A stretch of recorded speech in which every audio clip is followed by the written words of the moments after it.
A gente está falando hoje sobre... A gente está revisando o capítulo 5. Então, a gente vai revisar o capítulo 5. Uma parte hoje e outra parte na próxima semana. E aí, na terceira semana, a gente vai fazer uns exercícios, né? Em cima dessa revisão do capítulo 5 aí. Então, a gente hoje vai revisar aí no texto que eu deixei para vocês, entre a página 86 e a página 93 do livro. A gente primeiro vai falar sobre a sociedade da América Espanhola. Então, assim, América Espanhola por quê? Porque era o território que foi conquistado pelos espanhóis. Então, por isso que a gente fala América, porque eles estão na América, mas Espanhola, porque é o território que foi conquistado pelos espanhóis aí. Então, como é que estava dividida essa sociedade da América Espanhola? Nós temos aí os índios, tá? Que são os nativos da terra, ou seja, quando os espanhóis chegaram aqui, com quem eles encontram? Com os índios, os nativos da terra, né? Nós temos aí os escravos, mas os escravos africanos, esses vêm da África. O número de escravos na América Espanhola, ele era muito pequeno, tá? É bem diferente aqui do Brasil. A nossa mão de obra aqui foi mão de obra escrava mesmo, né? Dos africanos. Lá na América Espanhola, tinha escravos africanos, mas a maior parte da mão de obra era dos próprios nativos da terra, ou seja, dos índios. Nós temos aí os chapetones. Quem são os chapetones? Os chapetones são os espanhóis que vieram para a América, né, colonizar a América. Então, eles tinham um poder político, ou seja, né, eram eles que faziam as leis, as regras, participavam da administração colonial. E eles tinham poder econômico, né, ou seja, eles tinham dinheiro. Então, eles tinham esses dois tipos de poderes aí, poder político e poder econômico. E quem são os crioulos? Os crioulos são filhos dos chapetones. Porém, eles não nasceram na Espanha, eles nasceram aqui na América. Então, por terem nascido na América, eles não possuem o poder político, né? Eles não participam da parte administrativa e política. Eles têm que tipo de poder na América? Eles têm o poder econômico, né? Tem dinheiro, mas eles não têm o poder político aí, nem administrativo. E a gente vai perceber que, com o decorrer do tempo, as lutas de independência serão lideradas pelos crioulos. Por quê? Justamente porque os crioulos queriam isso. Eles queriam ter o poder político na América, poder administrativo, eles queriam liderar, né? Participar das leis, ter o poder administrativo. Então, eles vão liderar essas lutas pela independência aí. Aí nós vamos falar aí sobre Napoleão na Espanha. Então, a gente já sabe que Napoleão Bonaparte, né? Lembra do bloqueio continental? Ele fez o bloqueio continental, com o objetivo dele era enfraquecer a Inglaterra. Que nesse momento, né, a Inglaterra era grande rival de Napoleão. Então ele queria enfraquecer a Inglaterra. Então ele faz o bloqueio continental, que ele diz o seguinte, né? Que ninguém poderia fazer comércio com a Inglaterra. Caso desobedecesse, ele ia invadir. Então é isso que ele começa a fazer quando os países começam a desobedecer o bloqueio continental, eles começam a invadir. Por exemplo, eles invadiram Portugal. Antes da invasão a Portugal, o que a corte portuguesa faz? Foge de lá e vem para o Brasil, né? Por causa da invasão. E eles vão também para a Espanha, tá? Então, em 1808, que é justamente o ano que a corte portuguesa chega aqui no Brasil, fugida, né, de Napoleão Bonaparte, antes de Napoleão chegar em Portugal, a corte portuguesa vem. A corte, os nobres, o rei, né? E a grande população fica lá em Portugal, né? Então, nesse ano de 1808, Napoleão vai ocupar a Espanha, tá? Obviamente que vai haver reações, tá? Não é todo local da Espanha que vai aceitar essa ocupação de Napoleão. Então, a gente vai ter um movimento aí revolucionário. Nós vamos ter reações em algumas partes aí da Espanha. Aí a gente percebe que eles vão formar...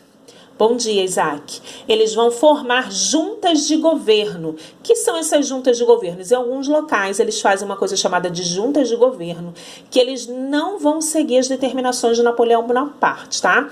Então, eles decidem se rebelar, serem rebeldes aí. Na América Espanhola, alguns grupos seguiam o mesmo exemplo. Então, assim, Napoleão ocupa a Espanha, mas não é todo o território espanhol que vai obedecer Napoleão Bonaparte. E as colônias que a Espanha tinha na América também vai acontecer a mesma coisa. Quando Napoleão ocupou a Espanha, ele ocupa a Espanha e ele vai ocupar as colônias que a Espanha também tem. Então, assim como na Espanha houve movimentos revolucionários rebeldes que não aceitavam as determinações de Napoleão Bonaparte, aqui nas colônias da América também terão colônias que não vão aceitar essas determinações de Napoleão Bonaparte. E essas colônias, esses locais aqui na América que não vão aceitar as determinações de Napoleão Bonaparte, são justamente liderados por quem? Pelos crioulos. Porque, eu falei lá no início da explicação, os crioulos queriam o quê? Eles queriam o poder administrativo, o poder político. E nesse momento, né, eles veem como uma boa ideia se rebelar contra o governo de Napoleão Bonaparte para conseguir aquilo que eles queriam aí. Em 1814, Napoleão Bonaparte vai ser derrotado, tá? Então, quando Napoleão Bonaparte é derrotado, o rei da Espanha volta a ter o controle sobre a Espanha e sobre as suas colônias também aqui na América, tá? Só que aqui na América, esses crioulos não vão querer entregar o poder para o rei, tá? Lembra que eu falei lá no início? Quem tinha o poder administrativo, o poder político aqui na América? Os chapetones. Os crioulos não possuíam. Os crioulos começam a ter esse poder político, esse poder administrativo, quando Napoleão invade a Espanha. Só que aí Napoleão é derrotado. O rei da Espanha volta tudo novamente, né? Ter todo o poder controlado. E aí os crioulos não vão aceitar. E nesse momento começam a surgir os movimentos de independência da América. Esses países querem ficar independentes do poder aí da Espanha. Aí a gente vai ver aí no textozinho a independência de São Domingos. São Domingos hoje é conhecido como o Haiti, né? Um dos países mais pobres, mais vulneráveis que existe aí no mundo.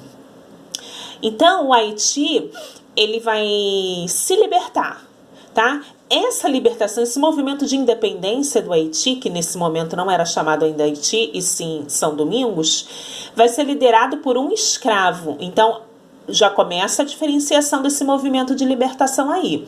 Ele vai ser liderado por um escravo, né? Os proprietários brancos vão ser executados, tá? E as terras desses homens brancos vai ser distribuída pelos negros. Então, olha só. Outras partes do mundo começam a olhar para a Ilha de São Domingos e começam a ter medo, porque o que eles acham? Isso que aconteceu em São Domingos pode começar a acontecer aqui no nosso país também, né? Os escravos podem começar um levante e o número de escravos geralmente era muito maior. Por exemplo, no Brasil, se os escravos decidissem fazer um levante igual desse que fizeram em São Domingos, né? A história teria sido outra, porque o número de escravos no Brasil era muito maior do que o número de colonos. François, que é justamente o líder desse movimento aí de libertação, esse escravo, o nome dele era François, ele vai ser preso e ele vai morrer na prisão, só que aí vai surgir uma outra pessoa para liderar o movimento, que vai ser Dessalines, que também é um ex-escravo aí, tá? Quando Dessalines assume a rebelião, ele vai expulsar o exército de Napoleão Bonaparte, porque nesse momento, né, Napoleão Bonaparte estava tomando conta ali da ilha de São Domingos, porque ele tinha conquistado a Espanha, e vai proclamar a independência de São Domingos, e São Domingos passa a se chamar Haiti. Então, é na liderança de Dessalines, né? Quem inicia o movimento, aí vai ser François, mas quem termina esse movimento vai ser Dessalines. O fato da nação nascer de uma rebelião de escravos vai trazer uma tensão no mundo, aquilo que eu falei para vocês, porque outros países do mundo vão ficar com medo, né, dos escravos também se rebelarem aí. Aí a gente vai falar um pouquinho da emancipação do México. A emancipação do México começa com a liderança de um padre, tá? O padre Hidalgo, ele tá liderando o movimento de emancipação do México. Quem tá junto com ele? Índios, que são os nativos da terra, e os mestiços, né? Os mestiços eram os filhos dos índios com os colonizadores. Então, são essas 3 pessoas que estão liderando. Índios, mestiços e o padre Hidalgo aí. Então, a gente vê que quem está liderando não é a elite crioula, tá? Quem está liderando aqui é o padre Hidalgo com índios e mestiços. O que o padre Hidalgo defendia? Ele vai defender a reforma agrária. O que é a reforma agrária? Eu pegar as terras improdutivas das pessoas, ou seja, aquilo que elas não estão produzindo, e dividir as terras para os camponeses. Então, ele estava defendendo isso. Ele defende o fim dos tributos. O que são os tributos? Os impostos, né? Porque os índios, os nativos da terra, pagavam muitos impostos para os colonizadores. Então, ele defendia o fim desses impostos aí. E ele defende também o fim da escravidão. Então, a gente vê que a pauta de Hidalgo é completamente para grande parte da população, para beneficiar a grande parte da população aí. O padre Hidalgo, o que vai acontecer com ele? Ele vai ser preso e será executado. Por que executado, gente? É executado para servir de exemplo para outras pessoas não quererem fazer o mesmo movimento contra a coroa espanhola, tá? Só que isso não vai dar certo, não. Por quê? Quem vai liderar, vai vir liderando depois esse movimento, vai ser outro padre, né? José Maria. José Maria já era um padre...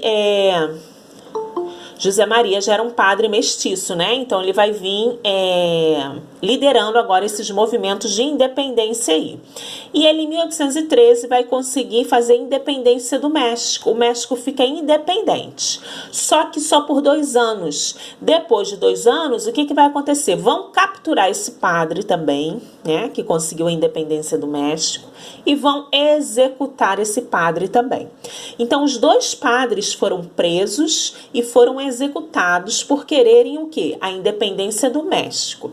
Mas não só por quererem a independência do México, porque a pauta deles de independência era para beneficiar a população mais pobre, índios e mestiços e os negros, porque eles queriam o fim da escravidão aí. Quando for em 1821, um militar chamado Agustín, ele vai conseguir finalmente a independência do México, tá? Porque ele vai apresentar um plano chamado de Plano de Iguala, tá? Nesse Plano de Iguala, o México vai ser proclamado independente, mas vejam bem, ó. Em 1821, nessa proclamação aqui, quem é que vai liderar esse movimento de libertação aí do México? Vai ser a elite crioula. É justamente isso que eles queriam. Eles queriam a independência, mas não que a independência fosse feita pelas camadas populares, e sim que a independência fosse feita pelas camadas mais ricas, porque eles não queriam beneficiar as pessoas mais pobres. Então, em 1821, o México será independente. Quem está liderando essa independência do México vai ser a elite crioula, tá? Então, as reivindicações sociais dos outros 2 padres, né, que morreram, que eles reivindicavam melhores condições de vida para as camadas populares, elas nem vai passar na pauta, eles não estão nem aí. O que eles querem com essa independência do México é o poder para a elite, ou seja, as camadas populares, as reivindicações de melhoria na qualidade de vida dos índios, dos mestiços, dos negros, isso não entra mais em pauta na independência do México aí. A independência do México foi concretizada pela elite e em nada vai favorecer as camadas mais populares. Ou seja, o México fica independente, com a elite crioula no poder, que era tudo que eles queriam, que lá no início da explicação eu disse para vocês, quem tinha o poder político e administrativo na América Espanhola eram os chapetones, mas agora os crioulos estão no poder e as camadas populares não vão ser favorecidas, ou seja, o México fica independente, mas essa independência não trouxe uma melhor qualidade de vida para as camadas populares, para a maior parte da população. Então, essa independência vai beneficiar a quem? Ela vai beneficiar a elite crioula do México.